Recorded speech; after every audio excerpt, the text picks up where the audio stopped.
Hello friends, नमस्ते प्रणाम। हमारे चैनल में आप सभी फ्रेंड्स का स्वागत है और अभिनंदन है। तो हम लोग बहुत ही प्यारा भक्ति कजरी गीत लेकर आए हैं। आप लोग जरूर सुनिएगा और अपना प्यार दुलार आशीर्वाद ऐसे ही बनाए रखिएगा।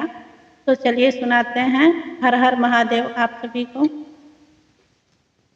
गौरा भोर उठी शिव के मनावे लगली, चरण दबावे लगली ना। गौरा भोर उठी शिव के मनावे लगली, चरण दबावे लगली ना। गौरा उठली बाड़ी भोर, चलली बगिया के ओर। गौरा उठली बाड़ी भोर, चलली बगिया के ओर।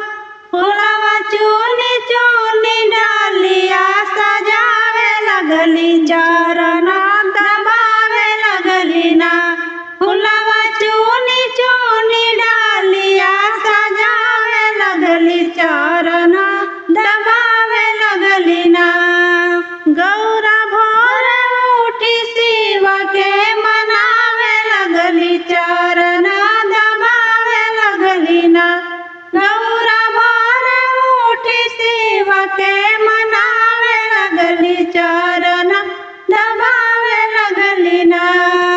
गौरा उठली बाड़ी भोर, चलली गंगा जी के ओर। गौरा उठली बाड़ी भोर, चलली गंगा जी के ओर। गंगा जलवा भरी कलशा भरावे लगली, चरण दबावे लगली ना। गंगा जलवा से कलशा भरावे लगली, चरण दबावे लगली ना। गौरा भोर उठी शिव के मनावे लगली, चरण दबावे लगली ना। गौरा भोर उठी शिव के मनावे लगली, चरण दबावे लगली ना। गौरा उठली बाड़ी भोर, चलली बनवा के ओर। गौरा उठली बाड़ी भोर, चलली बनवा के ओर। कुशवा काटी के चटैया बनावे लगली, चरण दबावे लगली ना। कुशवा काटी के चटैया बनावे लगली, चरण दबावे लगली ना। गौरा भोर उठी शिव के मनावे लगली, चरण दबावे लगली ना।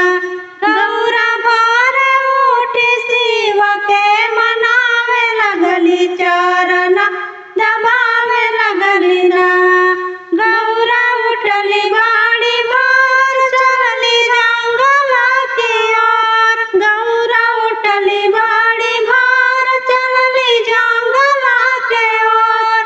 भंगिया धतुरवा तूरी थारिया सजावे लगली, चरण दबावे लगली ना। भंगी धतुरवा तूरी थारिया सजावे लगली, चरण दबावे लगली ना।